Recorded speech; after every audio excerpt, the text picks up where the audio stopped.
بسم اللہ الرحمن الرحیم۔ معزز ناظرین، اس وقت فلسطین پر اسرائیلی جارحیت، بمباری اور آگ اور خون کا یہ کھیل جاری ہے۔ سینکڑوں کے حساب سے اموات ہو چکی اور یہ اموات ہزاروں میں جائیں گی۔ جس طریقے سے دن رات بم برسائے جا رہے ہیں، میزائل اور راکٹ داغے جا رہے ہیں، یہ ظلم و بربریت ان نہتے مسلمانوں پر جاری ہے جن کا کوئی رد عمل نہیں تھا۔ یہ عام لوگ ہیں، ہماری طرح روزانہ پیسفلی کام پہ جاتے ہیں، گھر واپس آتے ہیں، اپنے بیوی بچوں کو پالتے ہیں، لیکن آج دیکھیں ان کی حالت زار۔ ذرا اپنے آپ کو ان کے شوز میں اپنے پاؤں ڈال کے دیکھیں اور سوچیں کہ جس طرح ان کی دن رات، جس طریقے سے ان کے اوپر پانی بند ہے، بجلی بند ہے، گیس نہیں مل رہی، روزگار بند ہے، بم برس رہے ہیں، تو کیا حال ہوگا ان کا؟ کیا یہ ظلم نہیں ہے؟ کیا یہ جبر نہیں ہے؟ کیا یہ ناانصافی نہیں ہے؟ اس ظلم، جبر، ناانصافی اور جنگ و جدال کے خلاف آواز اٹھانی چاہیے اور ان سیاونی طاقتوں کو جنہیں امن پسند نہیں ہے انہیں امن کا پیغام دینا چاہیے، اور اپنی آواز اگر ساری دنیا، عالم انسانیت، مسلمانان عالم، تمام دینی اور سیاسی جماعتیں، تمام مسلمان حکومتیں اگر مل کر بیک زبان امن کی بات کریں اور کہیں کہ انف از انف، فلسطینیوں کو جینے دو، تو امن قائم ہو سکتا ہے۔ بڑے سے بڑا ظالم بھی جو ہے وہ اگر اچھی تنبیہ ہو تو وہ اپنے برے ارادوں سے باز آ جاتا ہے، لیکن یہاں معاملہ گول ہے۔ عالمی طاقتوں کا رد عمل بھی منافقانہ ہے، اور عالمی طاقتیں یا عالم کفار کو تو چھوڑ دیں، آپ مسلمانوں کی بات کر لیں، مسلمانوں کا موقف انتہائی کمزور ہے، رد عمل نہ ہونے کے برابر ہے۔ اب ان سے آگے آ جائیے کہ ان مسلمان ملکوں کو، ان مسلمان حکمرانوں کو برا کہنے والا ایک شخص بھی تھا جو یہ کہتا تھا کہ یہ سارے لوگ بڑے برے ہیں، یہ ساری حکومتیں بڑی بری ہیں، OIC چوں چوں کا مربع ہے، اور اقوام متحدہ جو ہے وہ بیکار ہے، مسلمانوں کو اقوام متحدہ کو ٹھوکر مارنی چاہیے۔ اور پھر اس نے کہا کہ میں مسلمانوں کی علیحدہ اقوام متحدہ بناؤں گا۔ میں اس اجلاس میں موجود تھا جب اس شخص نے یہ بات کہی کہ 1990 کی دہائی انقلاب کی دہائی ہوگی، 1990 میں، یہ 90 کی دہائی میں مصطفی انقلاب آ چکا ہوگا۔ اس مصطفی انقلاب نے خاک آنا تھا جب نیتوں میں فتور ہو، اور نیت میں صرف یہ ہو کہ میں نے پیسہ بنانا ہے، تو پھر مصطفی انقلاب نہیں آتے۔ پیسہ بنانا تھا، وہ بنا لیا۔ آج اس وقت معراج القرآن دنیا میں سب سے بڑی بزنس انٹرپرائز ہے۔ یہ دینی جماعت نہیں ہے، یہ فیشن انڈسٹری ہے، اور اس کا ایک بزنس کا طریقہ کار ہے۔ یہ کاغذی منصوبے بنا کے کھربوں کے حساب سے پیسہ جمع کرتی ہے اور کھا جاتی ہے۔ یہی وجہ ہے کہ جن کے مفادات اس دنیا کے ساتھ متعلق ہوں، جن کے مفادات جو ہیں وہ یہود و نصارہ کے ساتھ جڑے ہوں، باطل طاغوتی استحصالی طاقتوں کے ساتھ نتھی ہوں، ان کے منہ سے کبھی حق نہیں نکلتا۔ وہ جھوٹ بولتے ہیں، پسپائی اختیار کرتے ہیں، بزدل ہوتے ہیں، بے اہمیت ہوتے ہیں، بے غیرت ہوتے ہیں۔ آج طاہر-ال-قادری کا رد عمل دیکھ لیں۔ فلسطین کے اوپر ہونے والے ان مظالم کے خلاف اس کی زبان بند ہے، اس کے بیٹوں کی زبان بند ہے، بہو کی زبان بند ہے۔ یہ سارے بڑے بڑے عہدیدار ہیں، یہ سارے عوامی فنڈ سے عیاشیاں کر رہے ہیں، لیکن یہ ڈر ہے کہ ہو سکتا ہے اگر طاہر-ال-قادری نے فلسطین کی حمایت میں کوئی زبان کھولی تو کینیڈا میں اس کا گھر نہ چھن جائے۔ حالانکہ یہ بات ہونے والی نہیں ہے۔ اس کے چھوٹے بیٹے حسین کو یہ ڈر ہے کہ اگر اس کے منہ سے فلسطین کے حق میں کوئی بات نکل گئی تو ابھی جو اس نے آسٹریلیا کے اندر لکشری کوٹھی بنائی ہے، کہیں یہ نہ ہو کہ اس کے اوپر کوئی حرف آ جائے. یہ دنیا کے کتے ہیں, اسلام کا ان سے کوئی تعلق نہیں, اور یہ مسلمانوں کے وکیل نہیں ہیں, یہ کسی اور کے وکیل ہیں. یہ باطل طاغوتی استحصالی طاقتوں کے وکیل ہیں, انہی کے اشارے پہ چلتے ہیں, انہی کے لیے کام کرتے ہیں. ورنہ کشمیر کے مظالم پر کبھی آپ نے طاہر-ال-قادری کی زبان سے کوئی لفظ نہیں سنا؟ بالکل نہیں. ان کے بچوں کو سنا؟ بالکل نہیں. کبھی فلسطین کے حق میں آپ دیکھیں پوری دنیا سے مذمت آ رہی ہے. یہ یہودی عالم دین ہے رابی, آپ ذرا انہیں سنیے.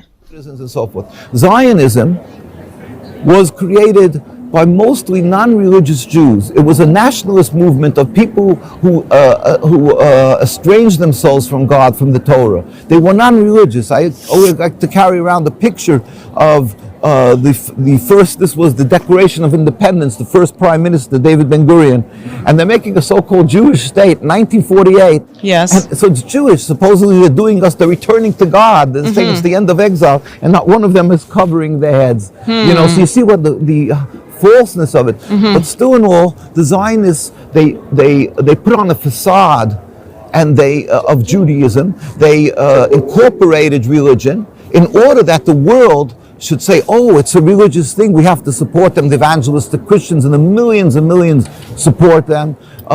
Jews who don't know the Torah well, unfortunately, the more non-religious, and they say, oh, and they have this emotional playing, that, oh, we're returning 2,000 years, we're in exile. That's the difference between Judaism and Zionism. Now, so in other words, in short, very concisely, Judaism is subservience to God, Zionism is nationalism, and it's expressly forbidden for us. So around the world, no matter what community, if you go to Argentina, you go to England, Stamford Hills in London, New York, where we're from, the very religious community, and in Jerusalem, the very religious community is in total opposition to the creation of the state. And now I have to add something very important. In other words, for us to have a state, as I said, would be even in an uninhabited land. But being that they created this state in a land that they needed for their purpose, Palestine, but Palestine was an inhabited land. The majority were Muslims. The second group of people that lived there in numbers were the Christians, and the third were the Jews. Because as individuals, we were allowed to, by God, were permitted to live there, but not as a nation. So in order for them to create their state, they had to expel, at least on the best, the Palestinian people. That is, it's against, it flies in the face of what our Torah is about. Because in the Torah it says, thou shalt not kill, thou shalt not steal. We have to be mahu rachum, rachum, just as God is compassionate. We have to be compassionate. I mean, and certainly not to steal or kill and expel people. How dare they?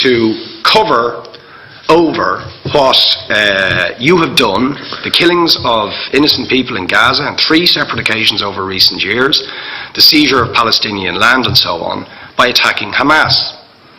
Now why don't you just admit that Hamas didn't exist when the first Intifada took place? They didn't set up an armed wing until the early 1990s.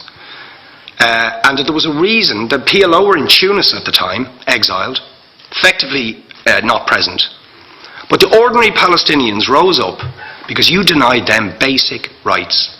I lived there. It was apartheid. It was racism. It was endemic. It was rotten.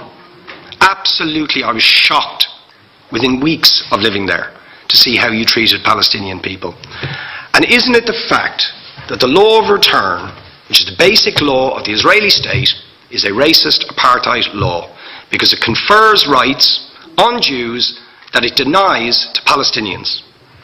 It allows, for example, if I was Jewish and had never stepped foot in Israel, I could claim citizenship there tomorrow, but 6 million people whose origins are in what you now call Israel, who were forced out in 1947 or 48, do not have that right.